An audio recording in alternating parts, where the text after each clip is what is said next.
Mysteries abound around the world, from strange lights in the night sky to ghostly apparitions passing from one realm to the next.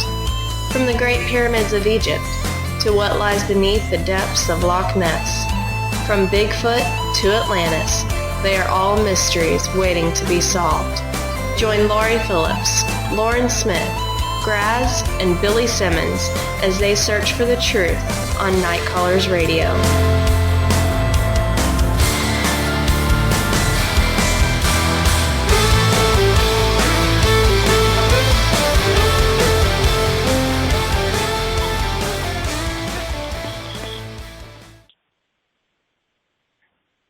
Hello and welcome to Night Callers Bigfoot Radio. It is July 30th. It's the last show of the month. We're all here about to burn up down here in Texas. It's been over 100 degrees, but thankfully we're getting some rain on this end. Anyway, my name is Laurie Phillips, and I'm here with Graz and Wild Bill Simmons tonight. And Miss Lauren. And Miss Lauren is not going to be here tonight. She's taking the night off. So, how you guys doing tonight? You holding up? Holding up and trying to stay cool. Isn't that right? Holding up's about the word for it. What's the temperature there in Seattle, Washington, Graz? Well, it got up to 93 as far as I can tell. And it's going to be even hotter tomorrow. And 93 up here is like 100 and something for you people. I bet it is. Is it humid up there in Seattle? Well, it's not too bad. It's not sticky humid, but it's enough. I mean, you know, we got the ocean right off the coast here, so we get a little bit. Yeah. It's not a dry heat like Arizona theoretically is, which is a bunch of crap. If you've ever been there. Hey, Bill, what about you? Is it humid where you're at, or is it just a straight arid heat? It's straight arid heat. It was 103 today, and a couple of days ago, it hit 109, so I'll trade with Graz any day. Yeah. Oh, my God. Well, it's been about 102 today, but then you've got 70% humidity, so that jacks it up to, 109, 110 heat index. Unbearable. It was unreal. I was telling the guys that I got home, and it was like the air conditioners weren't even on. It was just barely cool in here. Oh, well, how many more months we have? Here in Texas, we have summer until Halloween. And then, yeah. I'm already dreaming in November and December, trust me. Yeah. Well, I'm ready.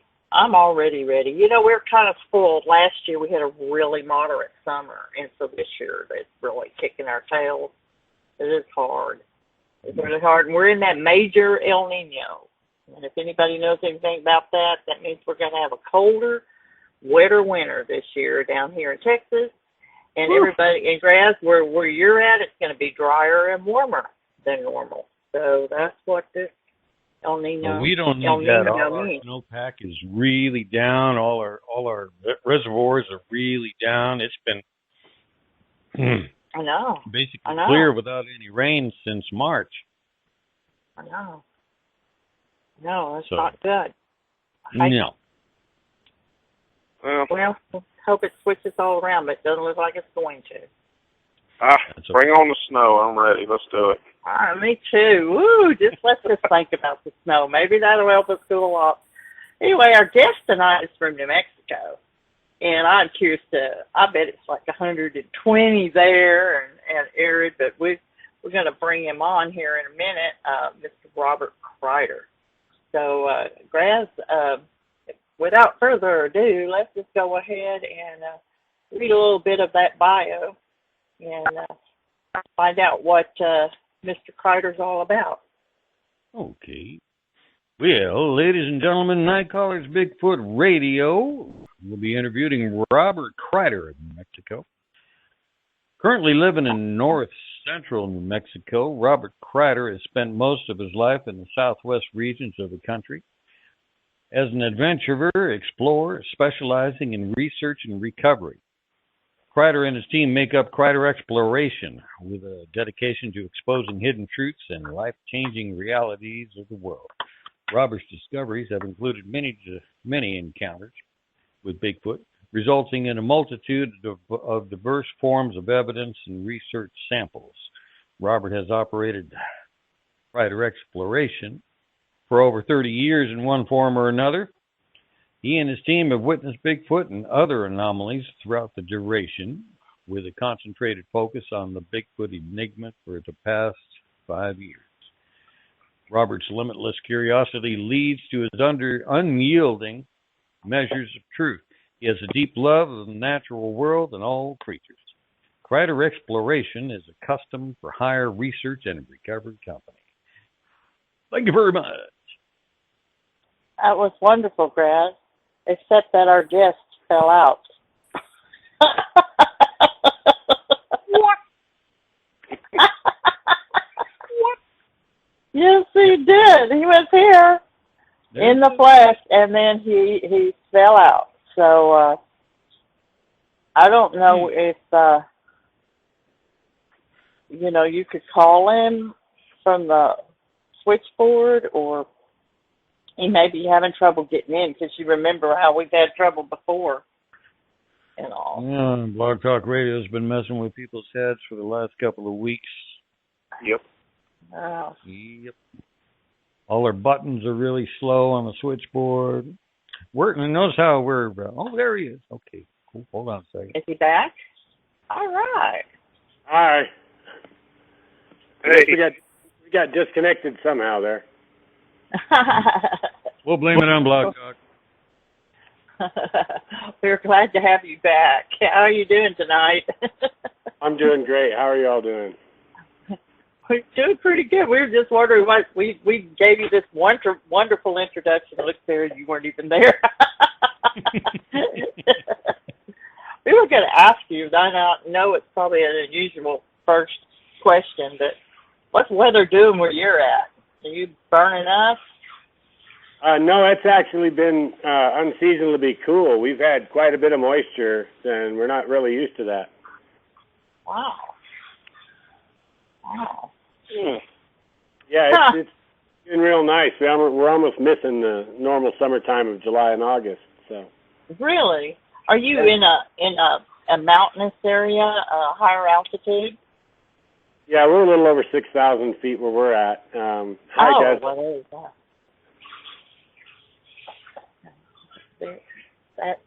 That explains it. Well, Robert, we are so glad to have you on the show, and thank you for coming on. Yeah, it's very nice to be here. Thank you for the invite. I'm happy to talk to you guys this evening. We're really happy to have you on. I'm going to start by asking you, how in the world did you get started in with your interest in Sasquatch? Well, in my family, it's always been kind of accepted thing off in the background, and maybe not so much on the forefront. I think if you ever came to them with a story, they might joke with you a bit, but it was always kind of laying in back there because they were always hunters, and they broke a lot of mountain country here in New Mexico and parts of northeast Texas and stuff. So it was always in the background. And I saw a few shows in the 70s, like In Search Of and a couple others, that raised a pretty good question and introduced me to the Patterson footage when I was pretty young as well. And so it just kind of carried on. And then I went on to start an exploration company back in the 90s. And before that even, I was in the field so much that I learned that there was a lot of things out there that we didn't understand, and I couldn't attribute to anything else. And then I got screamed at. I guess now I know what I was getting screamed at by, but when I was like 14 Vancouver, and I didn't know then, of course, what it was. It was just scary. And then later on, when I started working in the exploration company, doing real in-depth in the field, long-term insertion, doing deep treasure hunting, and we started running into them more frequently, and that started in 94, 95. I see. When you were speaking of an exploration company, what kind of things were you? What kind of exploration company? What did it do? Well, ever since the late '80s, I've been hired to locate and or guide other people to things. You know, it could be a meteor impact or specific dinosaur remains or whatever, and that turned into archaeological sites and geologic stuff, and then that turned into breaking ancient codes and treasure and becoming a specialist underground and doing excavation and entry. And so over about a 30-year period, it kind of developed into a career like that. So we kind of do a custom hire stuff, so anything that people need to be found or have it studied or investigated. And so I got to meet a lot of the makers of high tech and a lot of scientists in this field and another. And over the years, it's just kind of gone that direction. So we do a whole, a real diverse array of things that people usually aren't aware of because it's one interested party or another that wants to go find something or have it researched, It sounds like a fascinating and very interesting job. Doesn't sound boring at all. Well, it's got its moments. I mean, it's work when it comes down to it, like anything else, but the rewards are can be pretty high. And, that's in spirit as well as the pocket. But, of course, the sacrifices are just as high or higher. So. Uh-huh. Have you lived in this area, the New Mexico area, your entire life? Well, on and on. And then I've also lived in California, Washington State, Arizona. And I got a chance to, kind of get around a little bit and meet different people over the years as growing up. But started out, I was born in Colorado, and then New Mexico just ended up being the former place that I lived, Okay. Wait, when did you start researching, actually going out and looking for tracks and trying to have an experience and things like that? How long ago was that? Well, without a real serious team focus or anything, I did a little bit of work after '95 because I had the opportunity to be around a certain individual Sasquatch many times, and I stayed on site, on a recovery site by myself, primarily for about 8 months without ever coming in. And during that, most of the entire time, every night, I got to be exposed to it in one form or another. And I finally ended up getting, early on, I ended up getting a video, and it's decent. It's about a half mile. It's just a silhouette, but it worked, and it was enhancement. It came out pretty good. And so that would have been in 1995, and we did a little bit of work then, tracking and some stuff, but I didn't go public with anything. And then it wasn't until 2010, and when I saw a lot of the YouTube stuff that was coming up and just the new HD videos that were being uploaded, and I thought, well, just time to go ahead and start, and we'll see what we can do with a little bit of team effort. And in all actuality, I had really lost my butt on a big treasure dig, and I just decided to back out from there, and we'll bring the team into solving a different issue, and I thought Bigfoot was probably the thing to do. So in 2010, we really got serious, and then 2012, we started having some pretty outstanding results. Okay. When you say we, who are you talking about? Do you have a team that goes out with you? Or? Yeah, and they're pretty well hand-selected from my recovery and research operation team. So we work with about 35 different people, depending on what we're doing, where we're going. And a few of those people are interested in the same subject, and some of them, of course, they all have different reasons. And so 4 or 5 of us were pretty serious about it and started putting some pretty heavy effort into it. We had moved to a little ranch house on the base of a mountain, and we started having activities there at the house. And so we had a pretty good opportunity to begin, and most of that started with audio, and then we ended up getting quite a bit of tracks, and we got some sightings and a little bit of video, and got to watch them on thermal and stuff like that. Okay, what kind of terrain are we talking about? High desert valleys, scrub to cedar, and those go up into pinon and ponderosa pine in the higher elevations. The valleys are pretty flat and can be rolling and pretty sparse, but rooting from those every so many miles are pretty large mountainous forms that are very jagged. Almost all of it's private land, so it's real inaccessible. And then we have the base of the Rockies aren't too far away, and then we have the Sandia and the Monzano Range, and they go up over 10,000 feet apiece, and they're real rugged. We've had some excellent results in the Sandia Range. Wow, and it sounds beautiful. Yeah, absolutely sounds beautiful. It's gorgeous, and the diversity is real high. You can go from one to another in an hour, from the desert to alpine. So. Yeah. Well, what about food sources? There's got to be a reason they're there. Yeah, and that's been one of the primary angles of the whole thing I've done, because I think to have any luck or to have the luck we did required a pretty in-depth understanding of where they were going to be and be able to predict the activity. And we've had a lot of success doing that based on available food source. And at least in this area, and I know some others, there's a lot of infiltrator Russian olive and a few other things that allow them to use these little river systems and things where they'll grow as a primary food source for families and rearing of the young, and even to subside through the winter months as far as the family structure goes.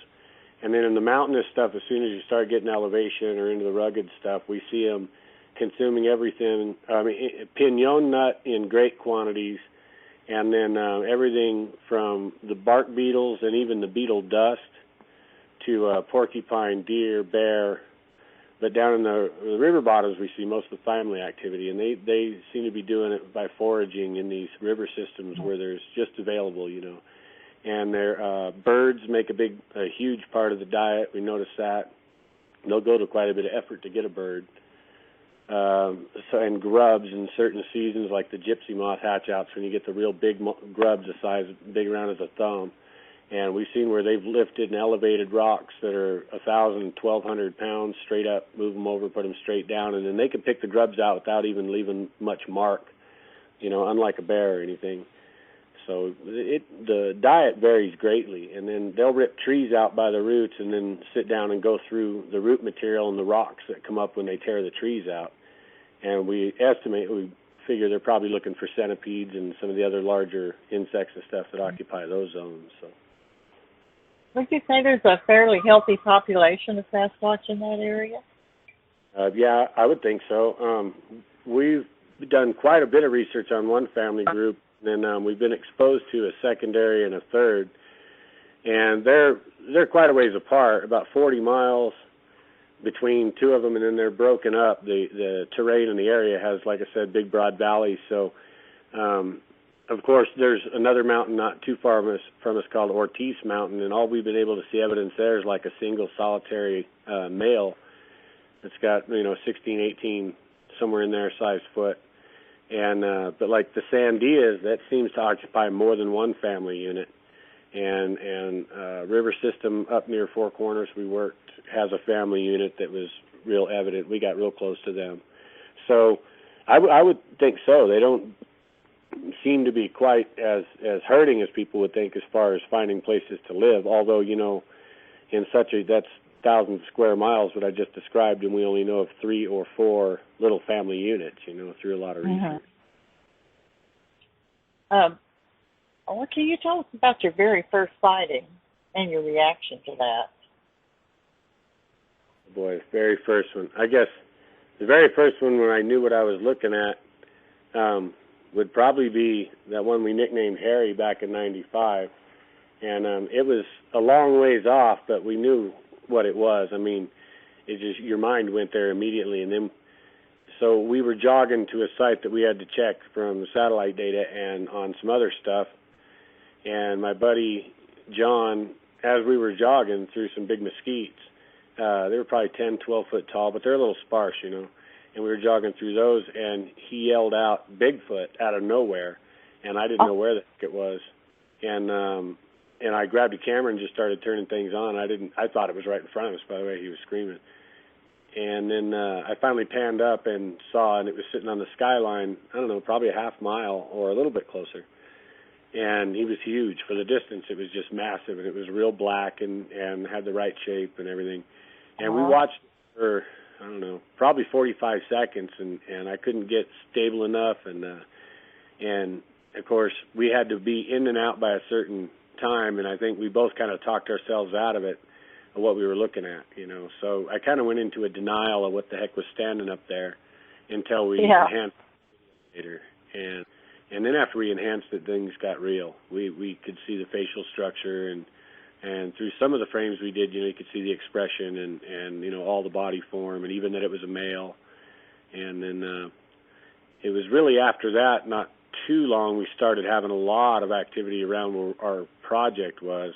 And then I got to see him in the dark, real dark, 7 feet away from me, and so did a couple of members of my crew. And then he was blocking the trail when we came out. We can usually see the trail. And we came out, and it was, you know, that dim blue you get when there's a pathway in front of you in the woods, and we don't use lights. So, and where I normally walk every night, it was just solid black, and I couldn't figure it out. And then the whole shape just moved, and we could hear it and sense the weight. And that whole shape in front of the trail just moved sideways, and then exposed the trail again. And pretty scary, because he didn't go anywhere. He just stood there. That was close. That was very close. Yeah, it was real close. And he just stood there, and everybody stood there for a minute, you know. And I have to kind of ball up a little bit and get everybody out of there anyway. So they said, "What are we going to do?" I told them, "Well, just go," you know. So we walked, and then I don't know. About 2 weeks later, we came out of that same trail on a full moon night, and got to see him full form in the open at about 30 feet with the full moon, and he was about crouched over, probably 6 foot or 7 foot at the shoulder, bent over. His knees were kind of straightened up a little bit, but he was crouched over on his upper thigh. And then we came out, and as soon as we came out and stopped and just leaned forward and took a good look, then he stood up and just bolted like a basketball player, and cleared a fence, and he broke a tree so big when he did it that the break put one of my team guys in shock, and took him about 30 minutes to be able to talk after that one, you know, because oh my goodness, that's an incredible encounter. Yeah, and you know, it was more like I just got lucky and had the opportunity, and the project just happened to be in an area, I guess, where it's extremely. And you were fairly sure that it was the same one that you were seeing again and again. Yeah, I would think so. And when I was down there alone, as soon as the crew would pull out and I stayed guard on site, then I would have activity within 20, 30 minutes where they would pull out almost every night. And you know, in the form of footsteps walking around, but, you know, you could tell it was the same thing, the same individual. And over 8 months, I got to see him a few times in different ways, but be it across the river by the moon or whatever, you know. And at that time, the kind of work we were doing was pretty high profile, but behind the scenes or backdoor stuff. So it wasn't like we could just roll out and start discussing it. And, you know, without any real internet per se to start pushing this to the public, you know, we just kind of kept it in our own archives. So. Right. Wow. Wow, that is just really incredible. Okay, so moving on from there, is there anything else you want to share with us from this particular time period before we move on? No, that's. Oh, go ahead. Okay, jump in. Go ahead. Let's start off with what kind of work do you do that actually gets you out there where you're doing this research? You were saying something like you're working in archaeology, some treasure hunting, some it sounds top other secret. Kinds of nothing top secret. You won't tell us that, but unless you'll have to kill us one way or the other. No, I can generalize a little on that particular project. There was some subterranean structures that we were working on doing the analysis of and the imaging of and breaking in for entry. So it was a pretty long-term project overall, and it was a pretty good-sized geographic area. And we talking like archaeological type or something else? Yeah, archaeological type, historical, and they were structures. They were chambers underneath the ground. Cool. Not working with David Hatcher Childress, are you? Excuse me? Not working with David Hatcher Childress or J.J. Johnson or whatever his name was? Oh, yeah, I know of, and he knows me and David Hatcher Childress vicariously, and most through J.C. I've worked with J.C. a little bit in the past. Mm-hmm. Mm-hmm. I was curious about what was getting you out there and what kind of equipment you were using. In those days, we had access to a lot of eye in the sky stuff from DoD Technologies, depending on who we were working projects for, right. And we basically most of it was wrapped around archaeological work or subsurface surveys or mapping, but of course securing zones and providing security for other projects and stuff like that. Then we also got our hands on early thermal and a lot of the other technologies for that kind of work. So, and recording technologies, long range sight and scope technology and stuff. So we had access to things where we could watch people or creatures or whatever, probably a little better than the average person, in the late 90s. When did all this start? Well, that stuff went through 94 till, I don't know, I think 2004. And then I entered the movie industry, and I kept doing treasure projects and stuff on the backside for custom groups and just on hire stuff. And then I did the movie industry until about 2011 or 2010, 2011 as a primary. And then we switched back into full-time research and recovery work again. Oh, okay. Working with LiDAR or anything else? Yeah, LiDAR gets used occasionally, and Iconos and a few others, Landsat 7, even 11. Right. They're starting to open that up a little bit more for archaeology and stuff. I won't go too far into that. That's a totally different subject. Yeah, and all those technologies work in this research field as well if a person understands how to apply them, So I think primarily that's what probably gave myself and my team an edge, was not just the way we operate from the kind of projects we've been in and the amount of different backgrounds that all these people come into, but, everything from archaeologists to biologists to environmental scientists. And so the use of these other technologies naturally just kind of went into the Bigfoot thing once we started going ahead and taking a more serious look. Right. And you got a better idea about things like cave structures underneath where they possibly live underground, et cetera, et cetera. Exactly. And hanging around on these projects constantly, I'm into the raw history of everything, and I love every detail. I want to know the full picture. So it goes along the same route. If we see activity in an area, the overwhelming questions become, all right, what is it eating? Where is it at? How far is it going to go to get water? It's basically the same questions that science asks, throughout the study of other fauna. Then, we start there. And I think a lot of that comes from the other experiences. You grab every detail you can and assimilate it and then bring it back into the lab and see where it goes from there, So using those techniques and a strategic approach has really paid off now. I mean, we've had the results at present, have far surpassed where we thought we would be even by now. So nothing that you would necessarily want to bring public? Are you working on some sort of fashion that you might end up bringing some of this public? That's the intention, actually. So, and yeah, I can talk about quite a bit of it. There's only a couple of names I'm really not supposed to mention that are involved in some of the stuff we're doing right now. But I've got the okay to give quite a bit of information that I'm not sure everybody's aware of.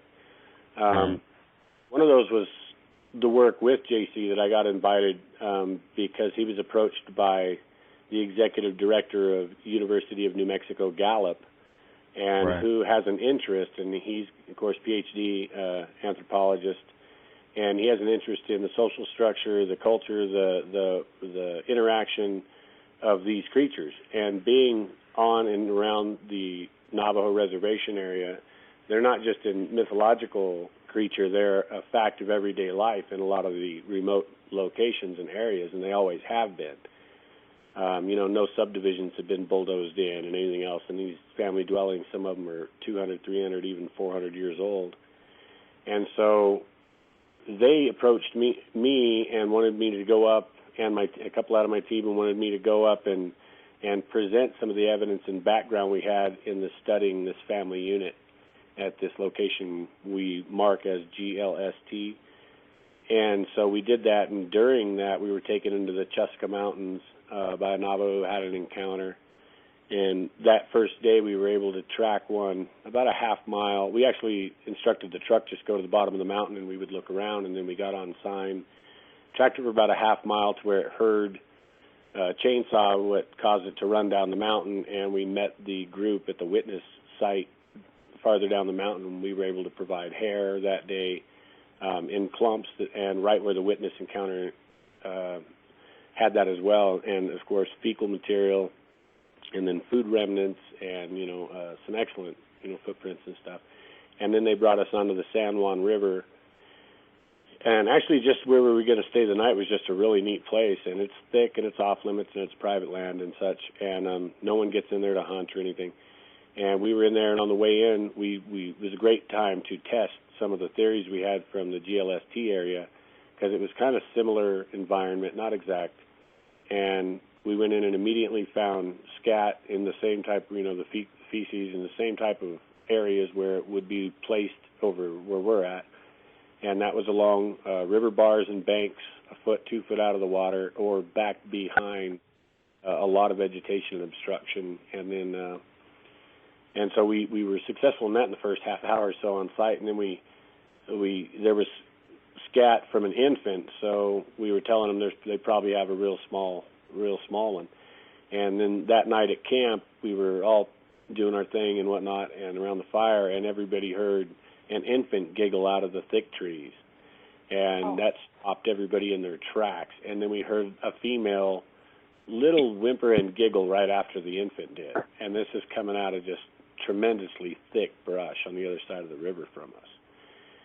And so that actually went on till we had encounters with the group. The next night, there was a whole group in there for about 4 hours, about 500 feet from the fire or the camp we had set up, and they stayed there. They didn't leave, so I was able to go in once by myself, and which turned out not to be a real great idea. And then I brought back Jesus Payan, Jesus Jr. He went in with me, and we got in real close right to the group, got in within a few feet crawling on belly crawl, and then it got a little tight for comfort, so we moved out. And then I brought back my friend Junebug. He's a local Navajo from up there, and we crawled in all the way in, and then we ended up getting surrounded by a group.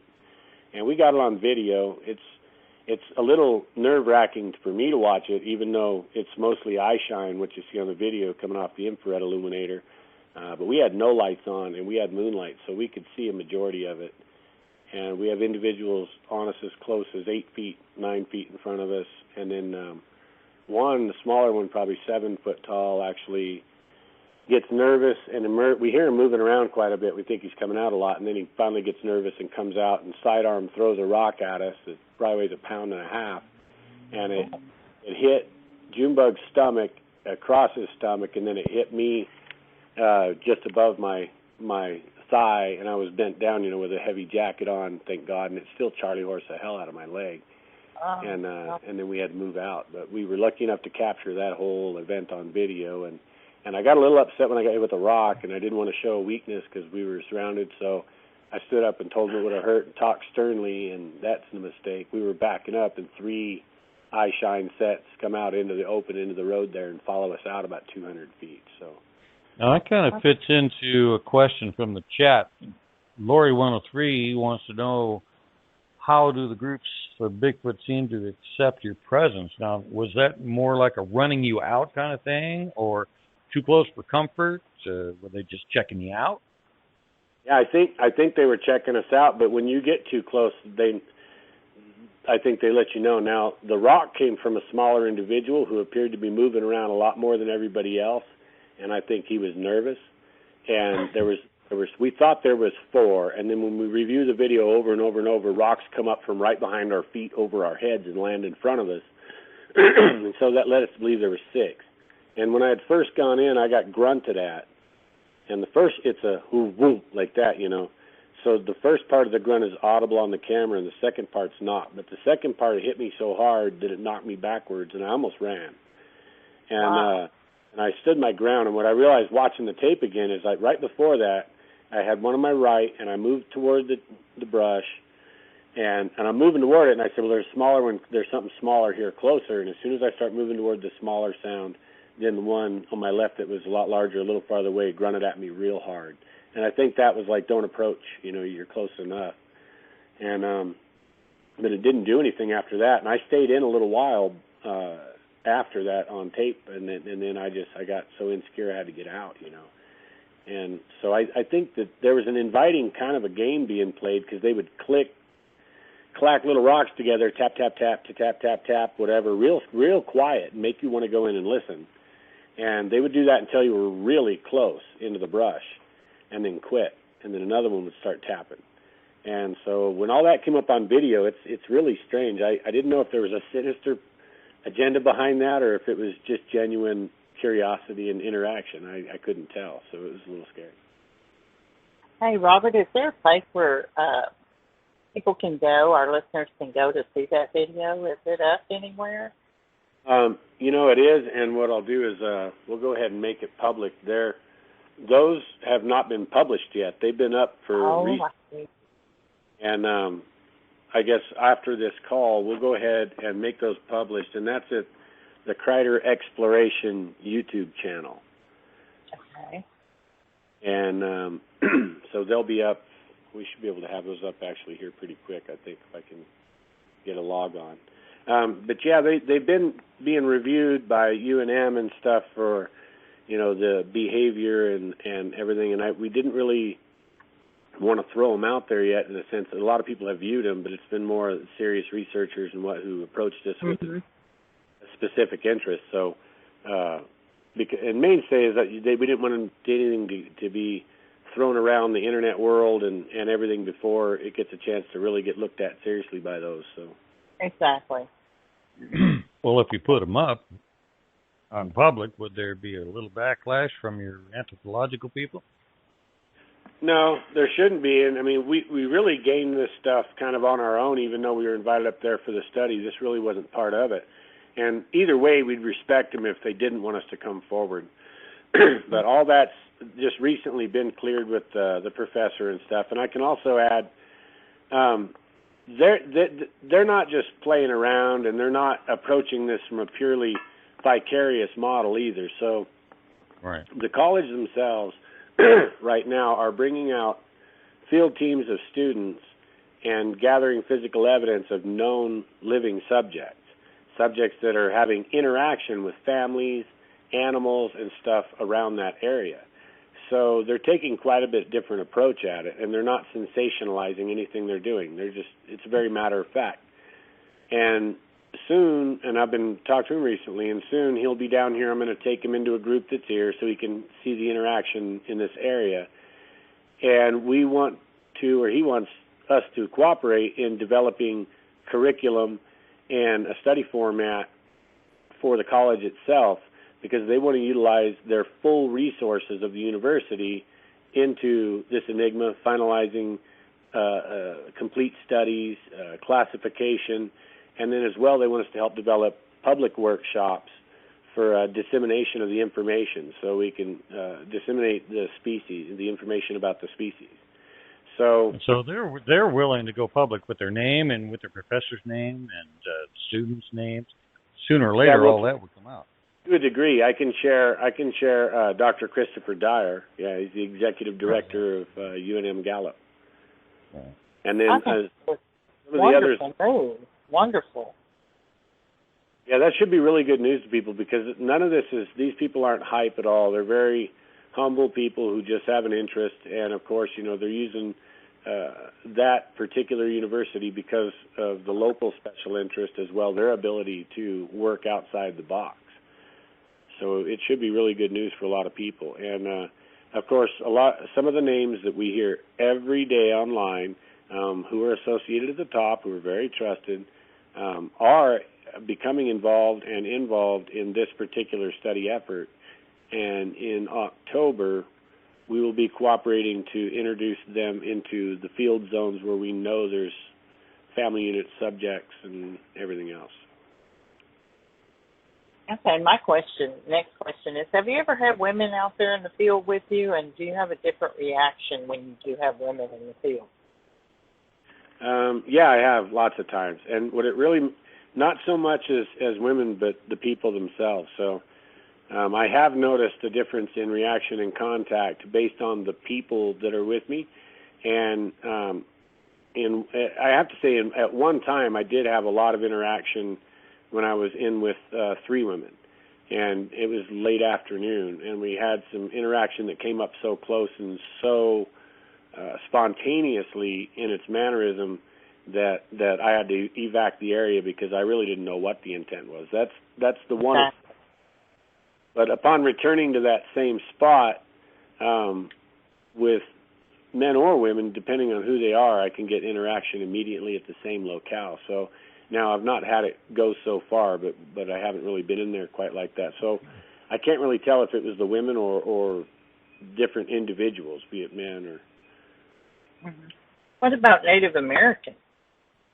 Taking in Native Americans into the area, do you seem like you have more of an encounter when you have Native Americans with you? Oh, yeah, absolutely. So it has to do with a lot about the acceptance, and I think your frame of mind and how you look at your surroundings and your environment. And I really do. I really think that. So there's different forms of respect that come across whether they're spoken or not.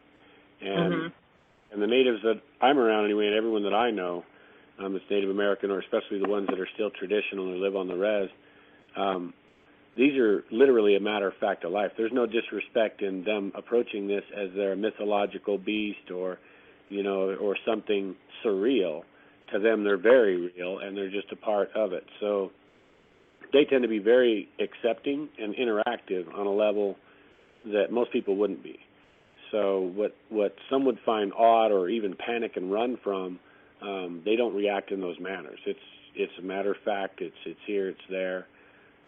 Like I'll go ahead and say, my buddy Junebug and George, behind their place, not too awful long after Junebug and I got hit by that rock, they were camping in the arroyos or the riverbed, the dry riverbeds, and they got a bunch of interaction. It was the first time they had really stayed out that far, and they've had interaction around their house. So, but that particular night, being out there in the arroyos seemed to attract some abnormal attention, and they had quite a bit of rock throwing coming in from a couple of different directions, probably from younger individuals. And so Junebug got up under a cedar tree, and because the rocks were coming in pretty good size, and one hit the top of the tree and then rolled down through and hit him in the head and opened his forehead up. Oh no! And I don't think they meant any harm. It was more of just throwing rocks in at each other because they weren't aggressive. So there's. So you think it's more like they're trying to get their attention rather than trying to run them off? Yeah, definitely. Because they purposely, I think they purposely could have hit anybody they wanted. Same thing when that one threw the rock at us. Right. His eye is amazing on infrared. The eyeball is just massive, and I guess he's on all fours because the eye's probably 4 foot off the ground. And the eye spread is insane. He's looking out from behind an object, and he sidearm throws, and the eye doesn't even visibly twitch, but he generates enough power, it probably come in 55, 60 miles an hour flat. And I think if he wanted to take us out, he could have without an issue. I think at 60 feet is the range, so I think that without a problem he could have just dropped us. So I don't think it was really that. I think that they might assume they're a little tougher than we're a little tougher than we are, because a rock like that would break a rib or possibly an arm bone. So, and he didn't seem to have a problem chucking it at us. But like I said, that was a smaller individual, and it just felt like he was moving around a lot, and it felt like he got nervous and finally just crawled out and threw a rock, period. Well, you were talking about the different kinds of locomotion. You've seen them walking, running, belly crawling. And have you ever seen them in quadrupedal where they're down on all fours? Yeah, absolutely. And then as well, I've got quite a bit of witness reports from a certain area where they've caught one running off a couple times, and they were pretty detailed about the mannerism in which it ran, and what really stuck in both the person's brains was how it seemed to grab the ground and pull itself as much or more than push itself. With its forearm? Yeah, reaching forward. They said that the back would arch like a cat, and it would just grab the ground and pull its entire self and legs in front of its hands all and forward like that type of a gait at high speed. Okay, and what about their back legs? How are their back legs positioned when they're in quadrupedal? Well, I've never seen it, and I've always been curious. Does their back legs bend kind of like in a squat as they're running, or how does that? I always thought it was like a frog. Yeah, exactly. It's like a frog. That's what they describe, something like that, because it would reach, or like a cat, when you imagine like a cheetah's running and it reaches its hind legs in that still frame where it reaches its hind legs real far forward, where the knees are up against the body or raised up, but real tight, and then a plant, and then spring off that and pull the whole body forward. That's what was described to me, like more than a cat. I guess, like you said, like a frog, or more than a cat, you know. Wow, that's fascinating.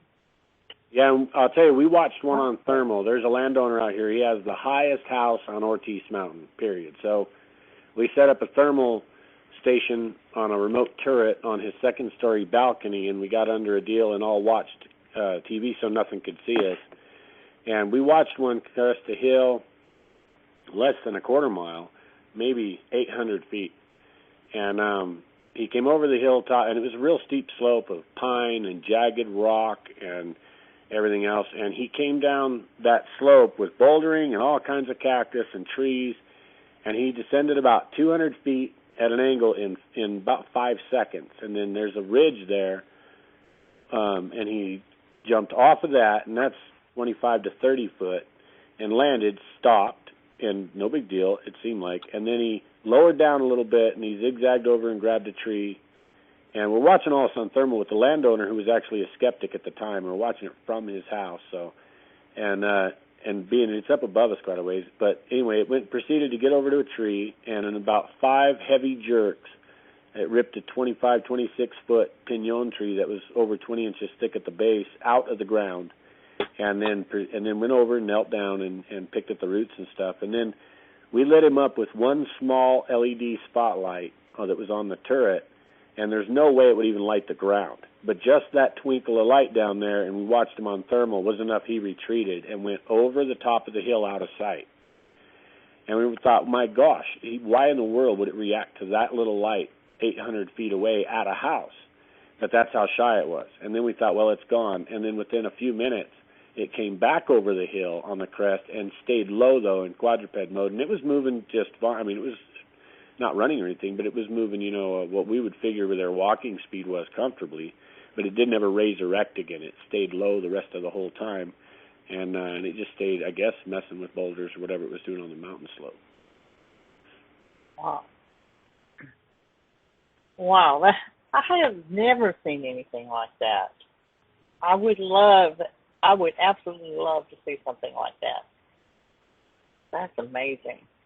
Well, as more resources come to the table, we've got our hands in so many irons in the fire, it's ridiculous. I wish if we had more resources, we'd probably do a little bit better. And when those resources do come to the table, we've got the understanding now and the ability to get close and get in around them. And I think some phenomenal results are about to pop up here pretty quick. I mean, we've already had quite a bit of stuff that's beyond what I thought we'd ever really reach. And some of it gets downright scary, or we get in the middle of stuff we're not so sure about, because we're getting to groups that are not far from human habitation. And right. So they're used to people, but they're not used to people knowing about them. And like we had a goat kill scenario not too long ago where 5 goats were taken out, and anybody that has seen the results was just blown away, because the carotid artery and the femoral artery were both punctured with some large implement, and then there was no blood in the animals, no blood on the animals. All of them suffered a severe rub burn type cross abrasion to the neck and head area, like an opposing, just like you'd rub burn somebody's arm, with your hands, or Indian rubber, as they call it, just like that. But it was Indian burn, yeah. Yeah, and it was so brutal that it pulverized the bone in the neck, some of the jaw, pulverized all the meat inside to heavy bruising, and removed all the hair without damaging the skin at all. And then they were laid directly down on the ground without any fight, no dirt on the other side of the animals.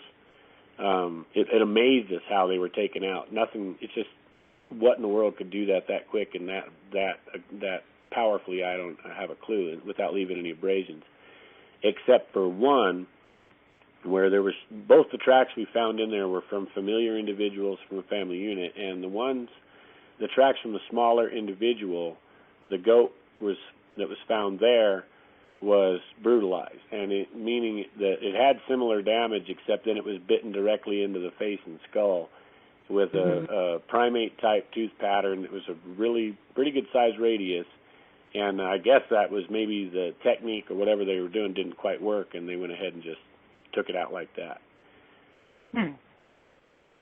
So you never had anyone suggest it to be a chupacabra? Oh yeah, I mean, whatever that is. There's a lot to that. You've never heard of a chupacabra? Oh well, yeah, I have a lot of times, and in early research in Puerto Rico and stuff we were involved in, and did quite a bit of consultation work with some of the sightings and things that were going on down there that was resulting in law enforcement action, and that was back in the early 90s. And then, but what they see up here now, the type of canines and stuff that everyone calls chupacabra, no, we don't. I don't go to that deal too much, only because all the examples that were early on were all semi-reptilian, bipedal, big teeth, big eyes, either black or... Yeah, the island versions are totally different from anything that's coming across through Texas or New Mexico or some of those places. That's a canid of some kind.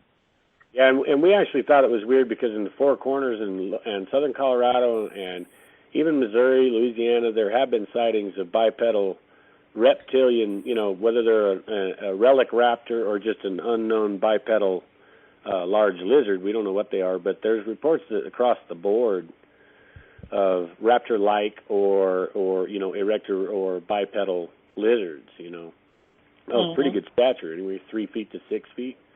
So that could as well be, what might be attributed to the chupacabra thing, or that might even be what they're having in Puerto Rico. I don't know.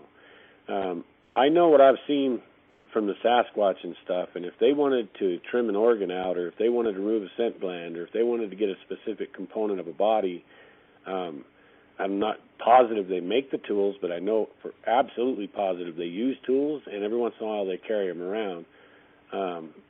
And the tools are of course, knapped or edged tools, not baked and edged, not like flint, usually chert or greenstone or gabo.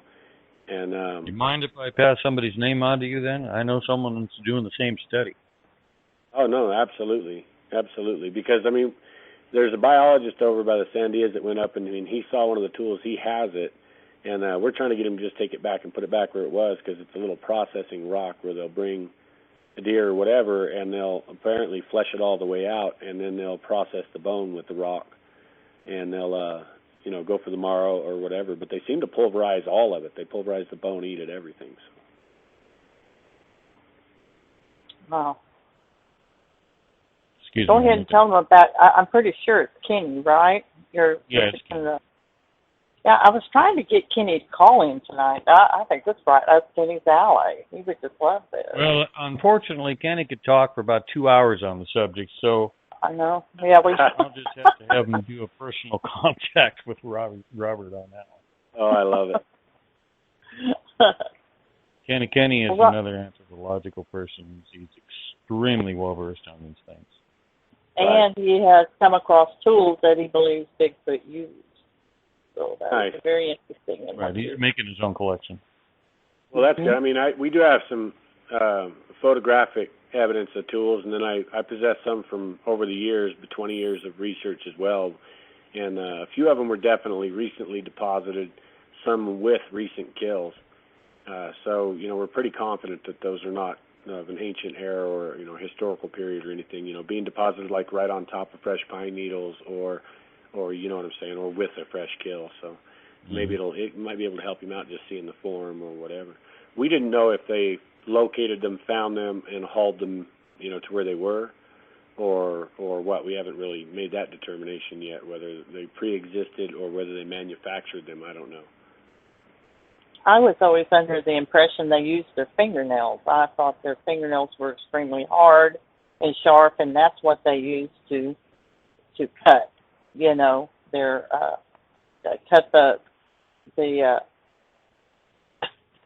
cut their meal open to get to the softer organs. I always thought they used the fingernails. I never would have imagined that they actually created tools.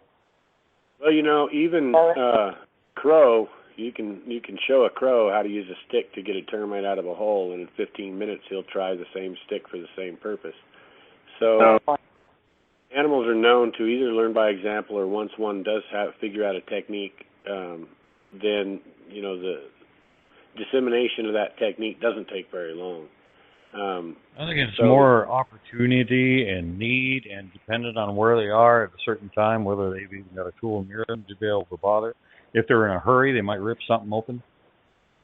Yeah, exactly. And I don't think they carry much around. We've usually seen the same tool kind of move around the same spot within 20 feet, which tells us that they go back to that spot to use the tool. So the tool seems to have a stationary position, and then they'll tote game to that and use it and walk off, where they don't need to carry this tool around.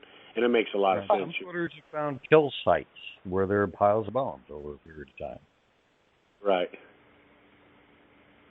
Well, you know, it's interesting.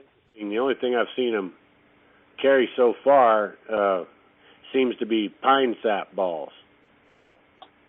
Pine sap balls?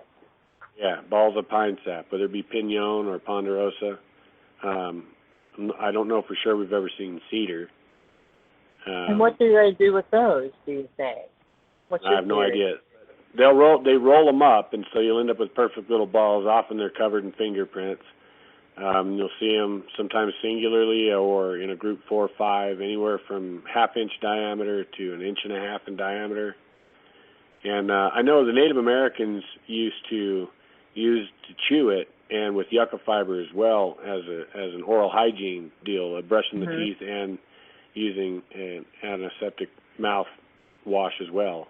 So, like pine sap, you know, pine sol or whatever, it's astringent. So they could possibly tote those back to the family units to chew for oral hygiene, and would certainly be a consideration, since the normal killer primates in the wild is, or at least the apes, or the larger, the great apes and stuff, is dental problems. So they go through mouth infections, they lose teeth, and eventually can't eat, and that's usually what causes their demise and sickness. So in maybe a little higher animal than something like that, or even potentially human or close to human, it's certainly not out of the question that they would have adapted that to either deal with the pain or potentially prevent hygiene problems. Okay, and what about the idea that they may use it as antiseptic on wounds, like not major wounds possibly, but such as cuts and insect bites, that kind of thing? Yeah, I wouldn't put it past them whatsoever. I think that they've got a pretty evolved, not just understanding of their environment, but also how to manipulate that environment for their needs. I don't see them too far from standardized tribal behavior, except that it seems to be unregulated and loose. But really, they do seem to have group care behavior. So there's caregivers, and there's, of course, those being cared for, as well as the normal growth of the young.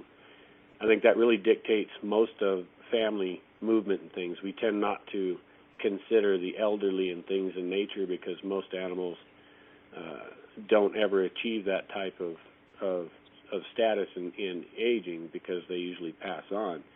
In the higher animals, where we begin to take care of each other, remedy wounds, feed one that can't move and do for its own, you could see a whole new need set arising. And I think that people are underestimating them as having that animal mentality, and don't realize that family units probably aren't moving. They're probably extremely stationary, well tucked into places that are not that remote and not that rugged.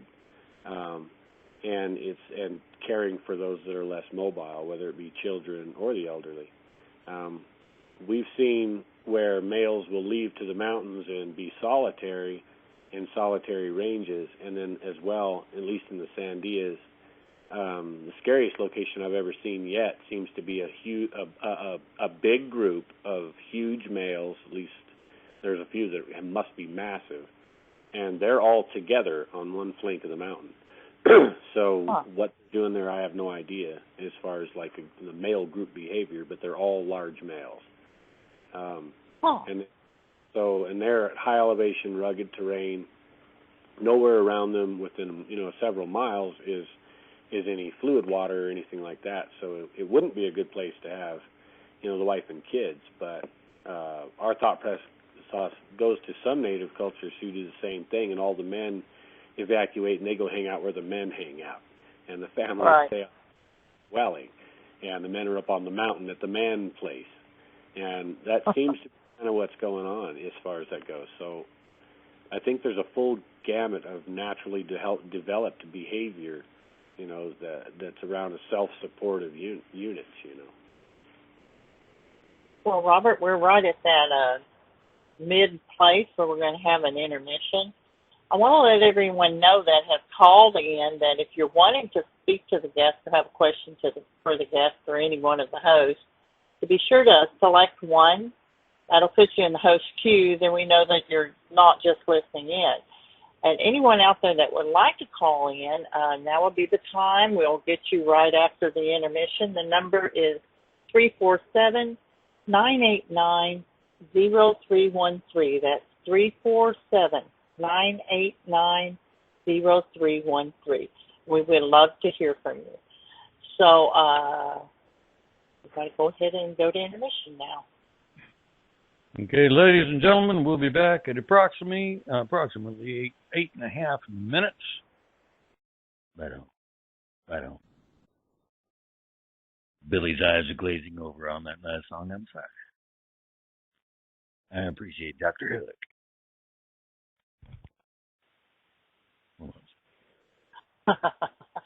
You got to unmute everybody. There you go. I thought you had to hook on that one. I'm sorry. I do not. I can't blame it on Blood Talk this time, man. No, you can't. Not this time, man. Not this time, man. Robert, are you there? You bet. Right here, ready. I got a question that is, hold on just a second here. Where'd it go? I got to find it. It's going to be a left hook. It's out of the chat room. Let me see here if I can find it. By a person named Flycatch. And he's wondering if you've ever heard of the work by Mitchell Townsend. I've heard the name Mitchell Townsend, but I haven't ever followed the work, no. Well, Billy's eyes is going to glaze over on this one, too. Let me read it real quick. It fits in. Nothing personal. It fits in with what you said about the Bigfoot biting into that skull that one time, and it left some bite marks that were pretty much hominid. Yeah.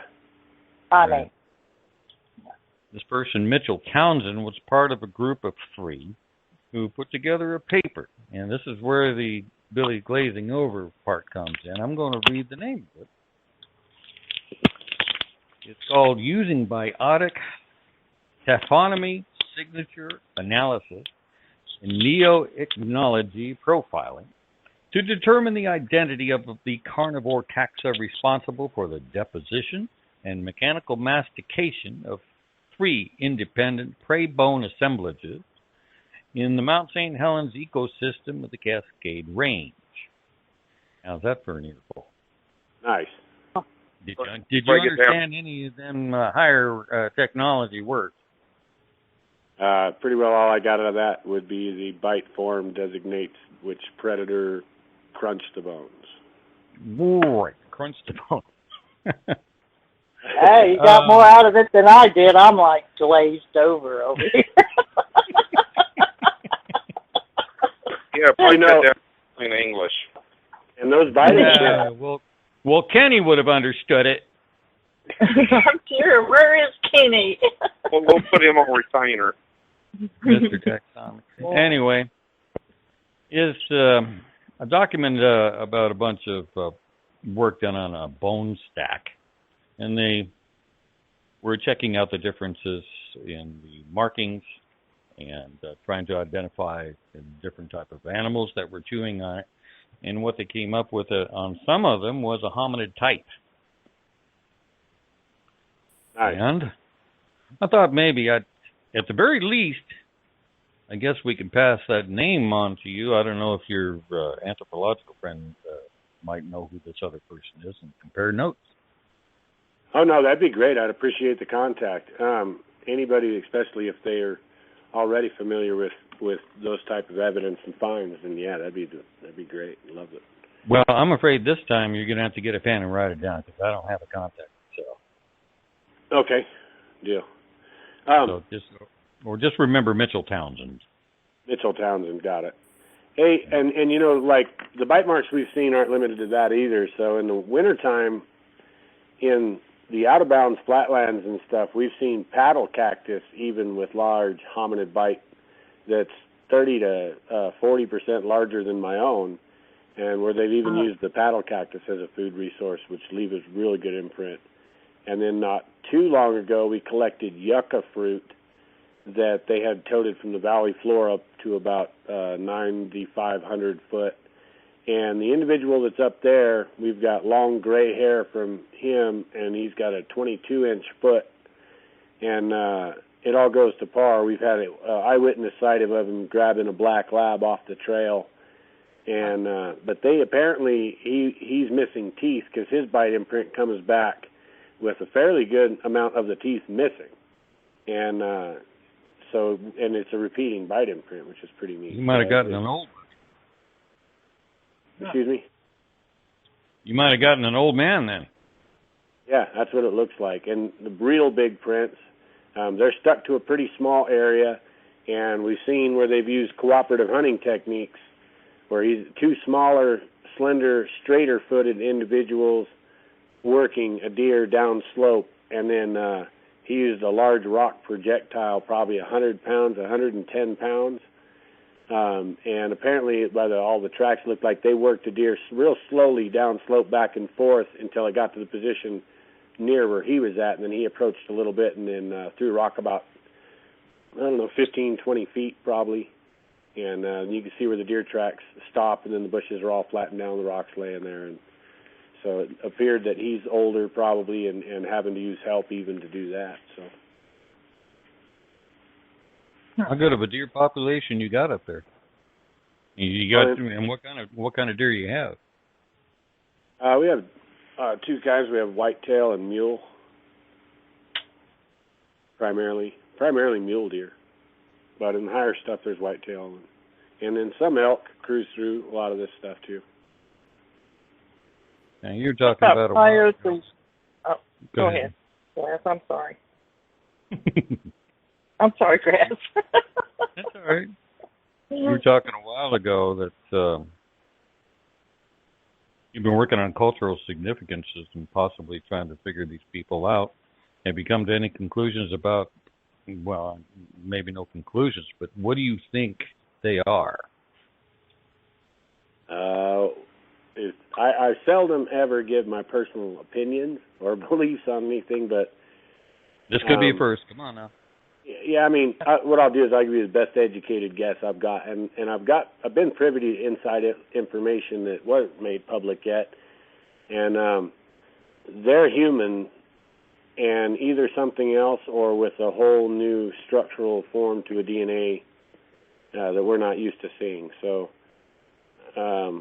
because out of everything that's come back so far, from morphology of tissue and hair to genetics, they almost always contain a human component. I'll say that. So, which is pretty phenomenal when you think about, where the track may have come from, what they were, but it seems like they've always been around us. I will add, most people aren't aware of this, and I don't know, I hope it doesn't make any hot water. We'll see. We were involved in the OLCHP project under Brian Sykes for Oxford. We were requested to submit samples late in the study because there was nothing that they determined or could determine by any of the collection events that came from a known living animal. And so we submitted one sample that we had collected in the Sandia Range at about 9,800 feet in mid-December on 2 feet of frozen snow, and it was an awful fecal sample stuck to the outside of it. And we submitted that, and we also went in per their request to obtain a hair from a living specimen. And so they held the study for 2 months, and they did, you can go back and find it, they did announce that they were awaiting samples from a particular team, and that was our team trying to get from the PLSA location living subjects' hair. So we were able to do that, accompanied with various other forms of evidence, about 150 tracks when we cast and everything, and we got a 6 to 7 inch gray. What they were claiming would have been a hominid hair, although it has some structural difference to a human, and we submitted that. Now, what's interesting is on the press releases, they state that all the samples were tested after being qualified through personnel based on their morphology. In other words, so they would eliminate dogs and bear and everything else. And there's a conundrum there in their explanation to the press where they described that all the samples were tested, but yet none of them actually passed the morphology review, so none of them should have been tested. There should have been no genetic testing done on anything from a known morphology. And that was a big thing that I think a lot of people missed. And what they don't know about is I received notification that our first hair we contributed came back unidentifiable with no recoverable DNA. But the unique part of that is the morphology of the hair strand could not be identified or attributed to any known species. So that alone should have been news. And right. that was swept. So the other part is our second sample that they waited for 2 months was claimingly by Brian himself in a letter to me was that sample was never tested. They waited, and that sample, that animal deposited that sample hours before we gathered it. It still had a hydrated follicle. So. Wow. Yeah, and most people aren't aware of that or where the conundrum in that study says. When they said, they found DNA of a Yeti that was, turned out to be polar bear. No. It never says that anywhere. Media hype states that. It clearly states in what he released, even to the public, that there was Yeti, there was polar bear hair or hybridized bear hair tested. But then again, it goes against what the study modus was, which was to have all that evaluated prior to testing.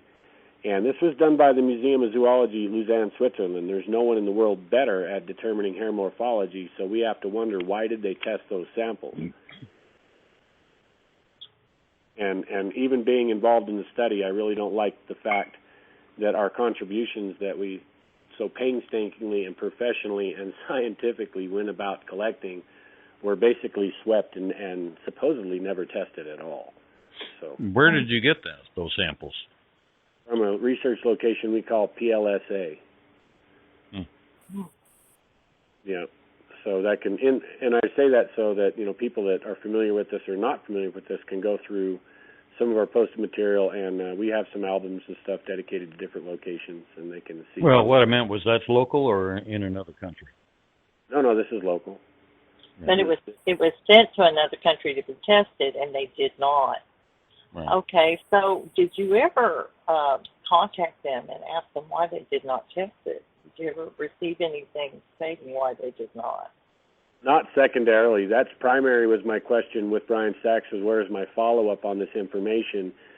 We were assured we'd be privy to any follow-up study data, whether it was published or not, as a requested contributor. So the answers to my inquiry were just that our first sample came back unidentifiable, no recoverable DNA. Second sample was never tested and still being curated at the Museum of Zoology in Lausanne, Switzerland.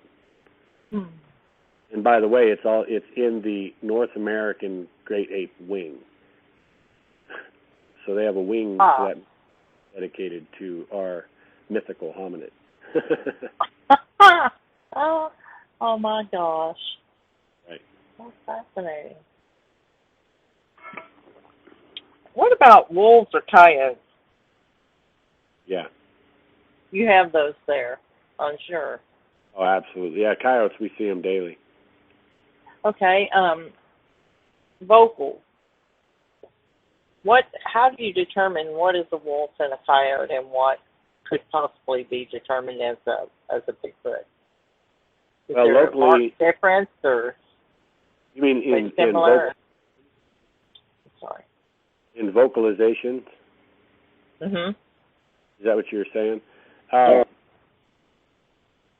What we normally do is take recordings and toss them in a spectrum analyzer and look at the voice print, and then we compare those to known species, and it's readily, easily viewable and discernible between any of the known canines. So, and just, I'm not a specialist in anything, but I have to learn to do what I do. So I learn, and I learn from the best. And one of the things that's particular in the vocal signature or a voice print, the reason that it can be used for high security applications is because only a specific design, larynx and vocal structure can produce certain harmonic forms in the signature. These cannot be produced electronically, and they cannot, or any other known manner, other than through a physical apparatus using air.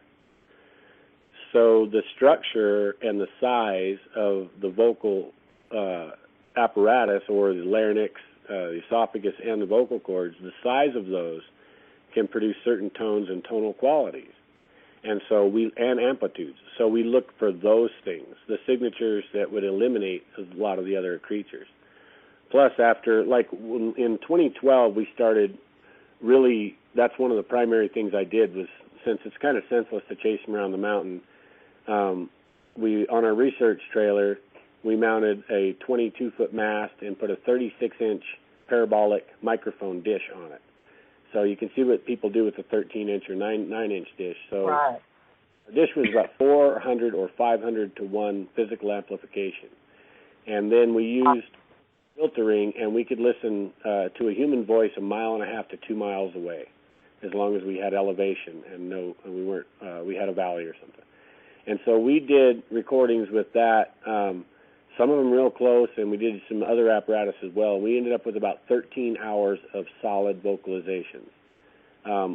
About half of that has not even been gone through yet. So what we came up with, even in the initial couple of hours of intense recordings, were just phenomenal. The sounds you just couldn't believe. I mean, they can do everything from a leopard frog to a house cat, and really convincingly, until you see it in a spectrum analyzer. So the production of the sound is different.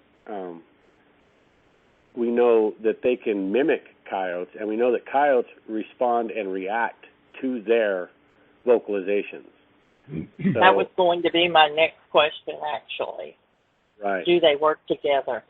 Yeah, well, I don't, and you know that's really odd, too, because I almost have an idea, in a sense, that there is a relationship between them, in a sense. And it might be as natural it was with early mankind, and they say wolves, where through necessity they cooperative hunted. And I think that's possible as well with the coyotes. And if it's not intentionally, then through scavenging or possibly even following, once a Bigfoot's located, following that Bigfoot in hopes of gaining an advantage. I think more so they might just be working together. And the only reason I think it varies in location and with individual to individual. I really, really do. I've seen several different forms of hunting techniques, and I've noticed in the evenings when you'll get like an initial male howl that's with a family unit at the time, and he'll howl, then immediately after that, coyotes all over the area will just go bananas. And I don't know if they're out of fear or if it's time to go out and get things done and hunt. And I really don't know. I think that you're right on the second thing there, because we have the same thing occurring in other places. I know it happens here in Texas. We've had other researchers come on the show and say the same thing. I think it's a symbiotic relationship. I think that the Bigfoot makes a kill. They give a big, deep howl. It's the dinner bell ringing, basically. And they come in and they clean up the evidence of the Bigfoot kill. That's what I think. Right. Well, I can't prove it. I have never witnessed it. But through recordings, I've learned a lot, and that is what comes across to me that's occurring. But that's just my opinion. Well, I bet you're close to correct too, and I think that some individuals might take out a coyote if they need to if they're low on food or there's no game or there's a situation. But I haven't seen them predating on coyotes, and I haven't seen any primary canine fur evidence in the scat. We see scat frequently, and I don't remember. I mean, I've seen deer, bear, even porcupine quills, of bird remains and things like that. But I've not yet to see really what I could call coyote remains in any of the scat. And I do think you're probably correct on it. At least one way or another, they're working together. We've seen certain Bigfoot that will kill dogs at the drop of a hat, and others that either tolerate them and run them off, like we've got on audio. We got one clapping his hands twice. The dogs they keep coming back, and he finally yells at them and shuts the whole valley up for 45 minutes. And we've got that type of interaction, which isn't aggressive. It's just shut up and get out of my way. And right down to animals in broad daylight being carried away while the owner pursues them as fast as he can. And then that right down to finding dogs middle of the day, the driveway slashed and drained of blood. And all those happening around the same area. So I think it's individual to individual. I know in the Four Corners area where we have a group up there, one of the family units, two of the dogs go in the house every night. One stays chained outside, and the one that's chained outside has developed such a relationship with one of the young Bigfoot subjects that he raids the casino garbage cans for bones and brings them to the dog. And then upon a witness encounter, that particular Sasquatch whistled through his flat teeth at the dog, and the dog responded and went over to him, at which time he petted the dog. So I think it's just as varied as human interactions with animals, the way we are. I don't think it's the same all the time. But I do see them treating coyotes different than domestic dogs.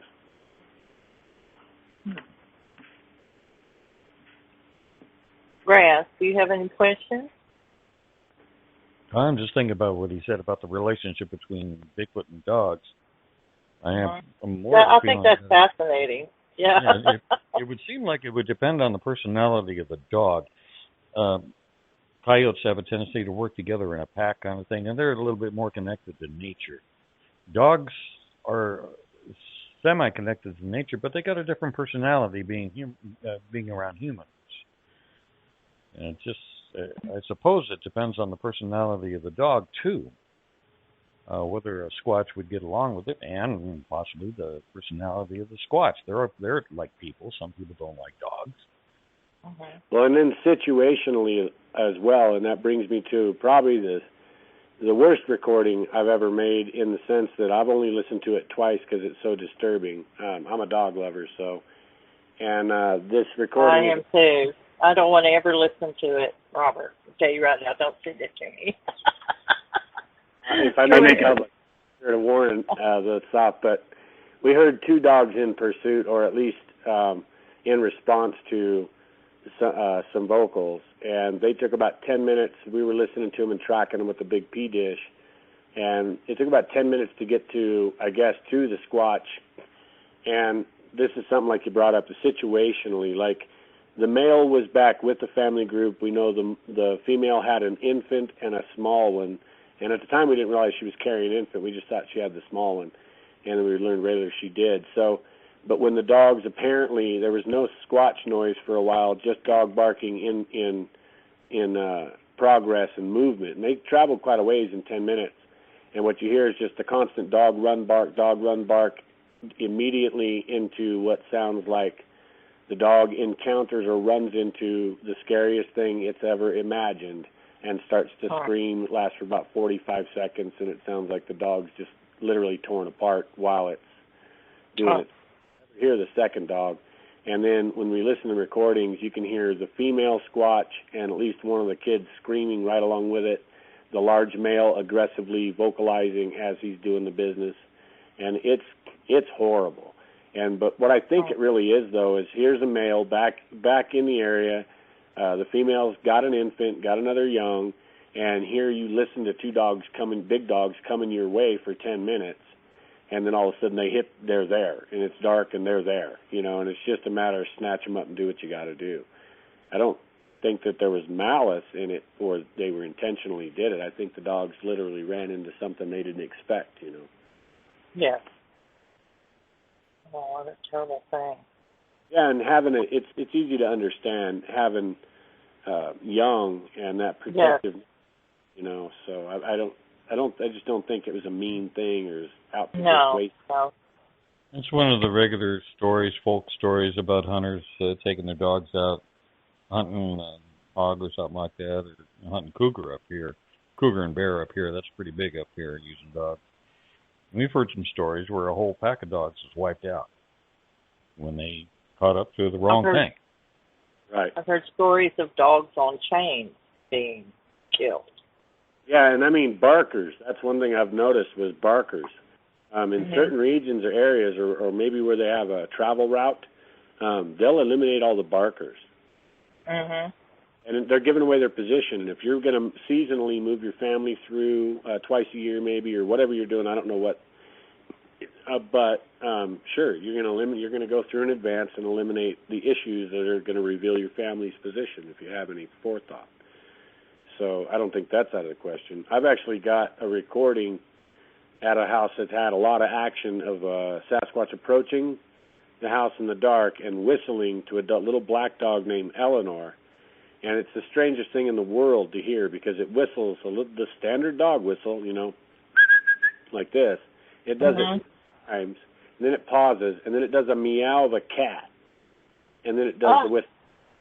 And it's as clean. He's only a couple 100 foot from the pea dish, so it's absolutely clean. And he was basically just behind this property seeing if that dog was out or in the yard. And I think that would have been, a food source. That area had the ones, whereas the area had a lot of dogs just come up missing in the flank of the mountain there. So.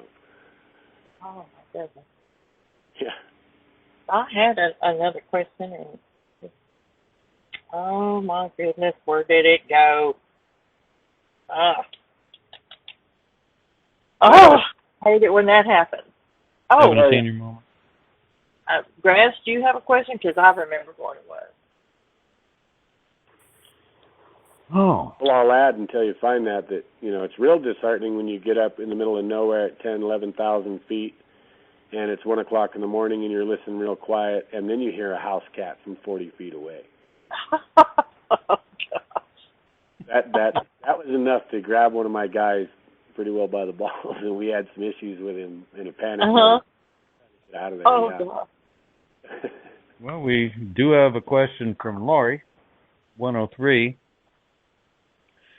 Is there anything unique about the Bigfoot in his area as opposed to other Bigfoot in other areas?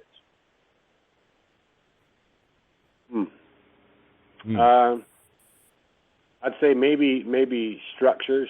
And what I've seen, I haven't heard of some of the structural stuff we witnessed, or damage corridors, or particularly maybe food sources and the utilization of the resources around them. I would say that's probably where they're going to vary the most. In the Sandias, we actually, and this kind of goes on to the disappearing people and all that other stuff. What I experienced in there that I've never seen anywhere else was the size and magnitude of damage and work done in the forest in a certain location there where the big males are. I've never heard a report or seen anything accumulatively that devastating in its effect to the forest, or the amount of manipulation, or the assemblies that they had put together in there. I don't know if this is local to this area, but I haven't really heard of a lot of other reports of the gravity and magnitude of kind of what they're doing. And they're actually interacting somewhat with the Forest Service by trying to block the Forest Service trails with 10 to a dozen trees a night, blocking specific portions of the trails, and they have to go back through every day and recut them out, or a couple times a week.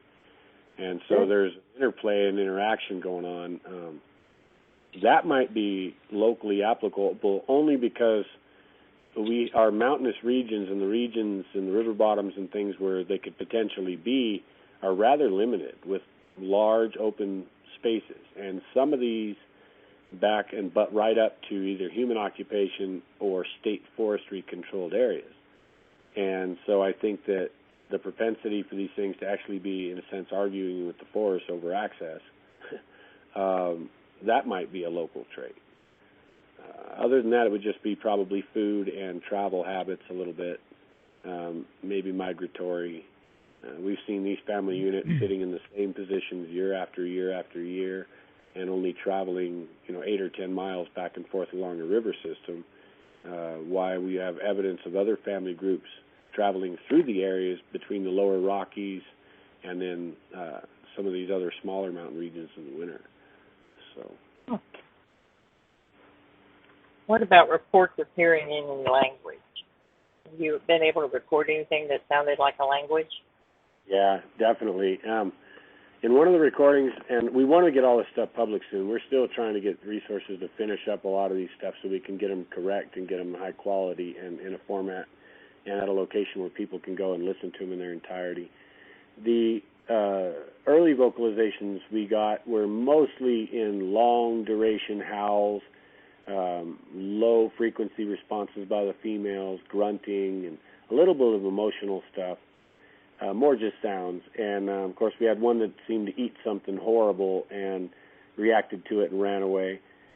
But I think the best thing came, I think, about a year into doing the recordings of the GLST group, and we caught a conversation between two individuals, and they were, I guess, some distance apart because they were somewhat yelling at each other. It sounded like they were in a little canyon or an arroyo.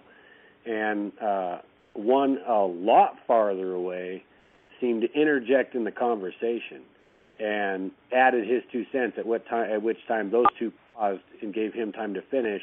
And when he was finished, they went right back to going back after each other.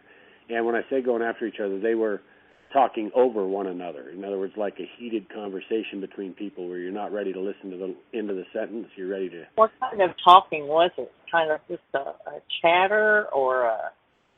You want to hear what I call it? Yeah, what do you call it? High-speed monkey Russian. Monkey Russian.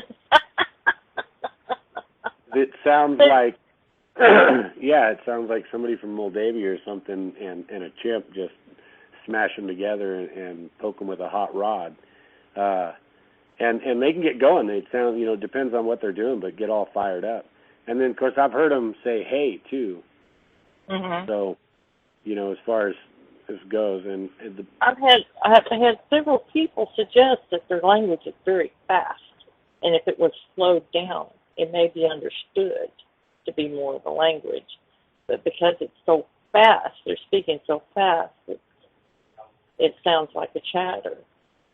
Well, have you ever seen some breeds of animals are very high-strung, like a Chihuahua, looking around quicker than anything else and glancing everywhere and just going a million miles a minute? Yeah. They may be very calm and seem very serene and everything, but the mental aptitude and the speed at which they're evaluating situations is way faster than people give them any credit for. It's like in complex clicking and series of clicking, they can make vocal clicking changes up and down and through the series that are amazing. It's like they're so complex, and then repeat it. And for us, we can't even think of mimicking anything or memorize anything that quick in like a click set, with 40 or 50 clicks at high speed together, and then just repeat it.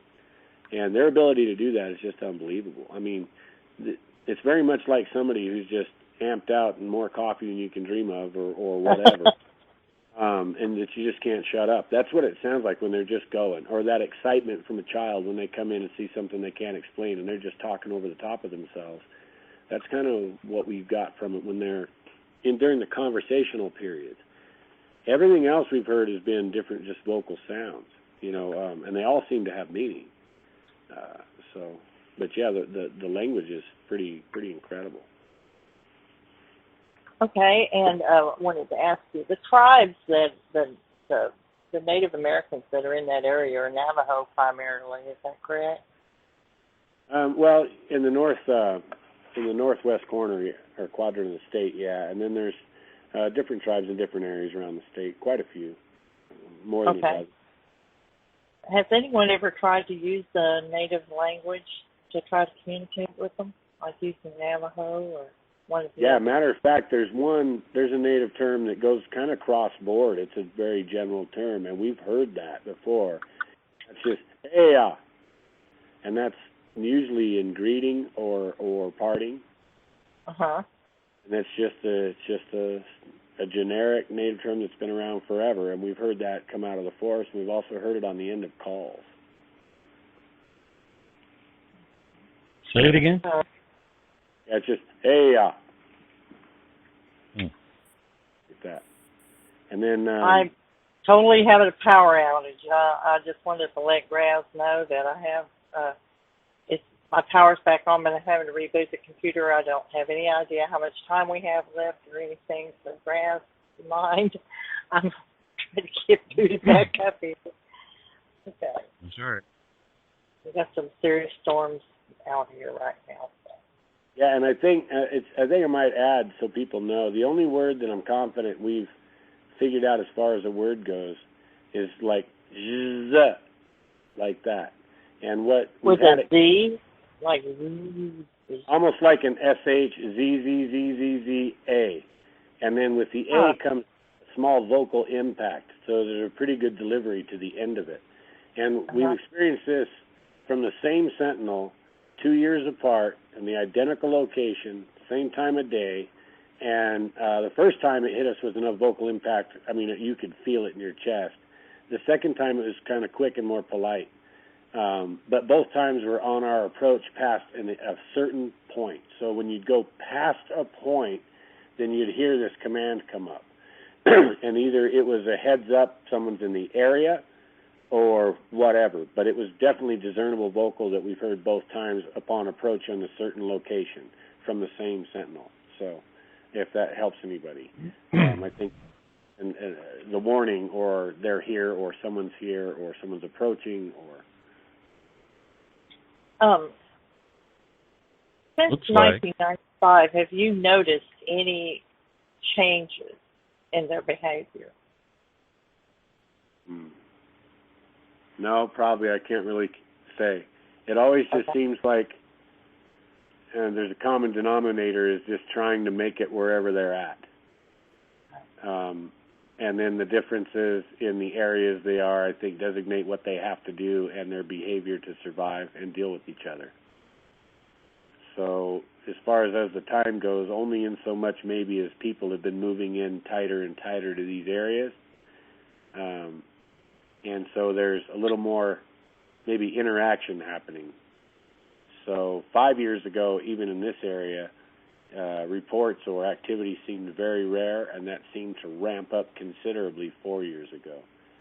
So there has been a change, at least locally, in the activity. Laura, are you still there? Yeah, I'm still here. Can you hear me? Yeah, just checking. Excuse me. We only got about 12 minutes left, and we got one phone caller. Oh, we do? Okay, well, bring that caller on. Bring that caller on. Okay, hold on a second. Area code 407, did you have a question? Hey, how you guys doing tonight? Great show. I was wondering about the petroglyphs and monuments and how all that ties into on Bigfoot. That's a really good question. We see, matter of fact, and in the monuments and stuff, we see renditions of Bigfoot heads, and specifically pertaining to areas where a Bigfoot might occupy, underground establishments, or even potentially death trap situations. And there was lore amongst some of the early groups, of course this goes right into Europe and everywhere else, about these things either being utilized at one time or another for different purposes, even which is to guard locations. Now, whether or not that they would stash things in the locations where these things already were, to provide a built-in safety network, or that there was some form of early cooperation that they're regarding to where they would purposefully guard caches and things. So there seems to have always been a connection to some degree between the monuments and codes and glyphs. We've seen petroglyphs that combine the Bigfoot with native shaman and things, as in co-witnessing special events. So when a major event takes place, it wouldn't just be witnessed by the man, but it would also be witnessed by the Sasquatch. That's about all I know, on that in detail.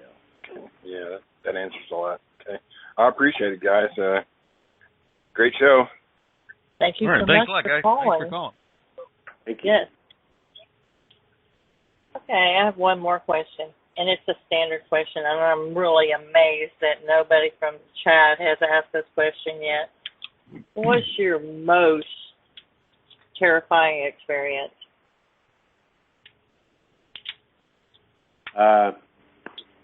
It's kind of a dual thing, I guess. The one where we were surrounded by the whole family and ended up culminating in being hit by the rock, that was terrifying. Because I got hit with either an infrasound thump, and which resulted in me literally, I was going lethargic, not being able to complete my job. It was really scary. I threw up till 2 o'clock probably the next day as a result of it. And that was the infrasound that did that to you? Yeah, during that thump, I got hit so hard it knocked me backwards, and yeah, it messed me up pretty good for about 3 days. Actually, I didn't feel good. It felt pretty bad. And then I think the most terrifying, probably direct thing is when we got hit by the rock, and I stood up and we took 2 steps back, and I told him, all right, that's enough. That would have hurt. I could throw it back, and just trying to stand my ground a little bit, and then 3 stepped out. And I think, and then one of them was 12 feet away from us, and that was probably the most terrifying thing because it was bigger than the one that threw the rock, and it was in response to me reacting to the rock throw. So it was almost like the bigger brother, like they were thugs on the street, and you just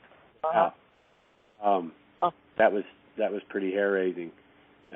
I've had a couple. That was the scariest direct because there was a direct physical threat there, and it was close enough. So I think that was probably the most horrifying experience. Not the most aggressive, but the closest. That would terrify me. I have to say, and I'm pretty fearless, but I believe something like that would scare me. And I probably wouldn't go out there for a while. Actually, wasn't as bad until we reviewed the video over and over and realized about the individuals that were there we didn't know were there. And, I mean, both he and I are experts in the field as far as game and tracking, and no, they worked around us and diverted our attention. And where we thought there was 4 individuals, there was 6. And those 2 had come up so close behind us that when you watch the rocks come up from our feet and over our heads, you realize his hand is throwing those rocks from 4 feet behind our legs and we're laying down. And you just think, oh, my God. He was in grabbing distance, or whatever was behind us was definitely in grabbing distance, and we were outdone. And that's the part where I watched the video, and then I got more scared than I was in the field because we thought we were doing pretty good. Well, Grass, do you have a question? And we're trying right now to also unlock those 2 videos on YouTube on the Kryder Exploration, so you guys can see that night encounter. One reason they haven't published, these are low-res copies, and it was done with a really high quality, high-res camera, and we were trying to get those professionally worked before we put them up. But we'll go ahead and make the low-res copies available so everyone can see them as soon as he can get in. Well, I've got an interesting question from Wendy McGee. Hi, Wendy. A strange angle here. I hadn't heard this one before. Are they attracted to bright clothing? Didn't Native American women claim they wanted their clothes? I think, one of the best sources for that note would be with David Pilates and the missing Form 11 stuff, because there is a mention during some of that in talks that discussing that was brought up, at least. I didn't see it personally, about that there was a certain percentage or a higher percentage of immediate missing cases where there was brightly colored clothes worn. There's also been reports I've heard from loggers and other people about Bigfoot being spotted either toting a rag or having it draped over a brightly colored rag or whatever draped over his shoulder.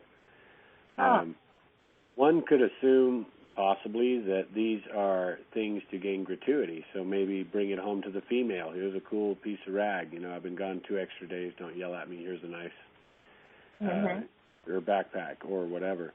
I don't know. So many animals are intrigued by bright colors and bright-colored cloth, from pack rats to crows to magpies to, you know, and everything else, especially the more intelligent creatures. So I would think it would go to figure that they would be somewhat attracted to the brighter colors and stuff. We tend to always wear muted colors or earth tones in the field just for that reason, because we don't want to seem foreign to the environment or something particular of interest.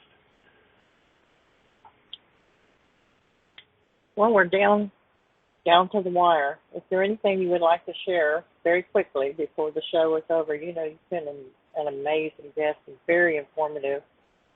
And I can't tell you how much we've enjoyed having you. Is there anything you would like to share? Thank you guys for allowing me to talk. Yeah, I would. And for anyone curious and wants to take a look, that's on Facebook, you can. We have a site there, a research group, public dissemination page, and that's KX Cryptid-Hominid Research Group -NM Bigfoot, and that's on Facebook. You can also Google search my name or Kryder Exploration to get some links to some other follow-up data and information that's been posted. And I guess to close, it's going to be an exciting year to come with the cooperation with the university and some of the bigwigs finally making it around to taking a look and see what we've got.